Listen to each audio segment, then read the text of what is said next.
जहां बीजेपी सरकार लोगों को रोजगार नहीं दे पा रही है, महंगाई आसमान को छू रही है, हमारे मुल्क के जो असासे हैं वो बेचे जा रहे हैं, जो हमारा मुल्क बांग्लादेश, पाकिस्तान और नेपाल से भी पीछे है इस वक्त गुर्बत में, तो ऐसे में लोगों को देने के लिए कुछ भी नहीं है।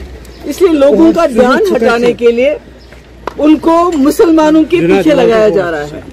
उसमें मुसलमानों की मस्जिदें हैं, उसमें ताजमहल की बात हो रही है, दूसरी तीसरी बातें हो रही हैं। तो ये होना तो ये चाहिए था कि जो लोग इस मुल्क की दौलत लूट के बाहर चले गए, चाहे वो मालिया है, चाहे मोदी है, दूसरे कोई मोदी है, तो बजाय वो दौलत वहां से वापस ले आते, ये यहाँ जो हमारे मुगलों के वक्त में असासे बने हुए हैं, मस्जिदें बनी हुई हैं, किले बने हुए हैं, ताजमहल बना हुए हैं, उनको बिगाड़ना चाहते हैं, उनके पीछे पड़े हुए हैं।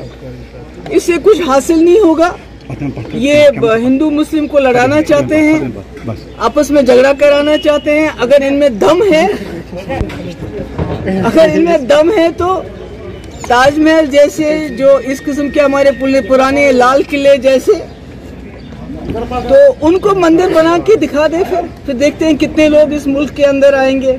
यहाँ सेक्युलरिज्म, हिंदू मुस्लिम सिख ईसाई सैकड़ों सालों से इकट्ठे रह रहे हैं। यहाँ मस्जिद के साथ गुरुद्वारा भी है, जियारत भी है, मंदिर भी है। ये हमारी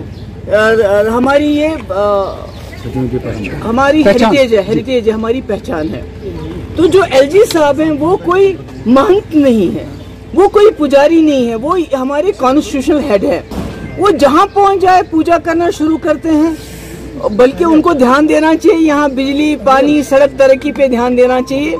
और यहाँ हमारे हजारों की तादाद में हमारे नौजवान छोटे छोटे बिल्कुल जो कोई चार्जेस ही नहीं है, ऐसे उनको बंद करके रखा है जेलों में।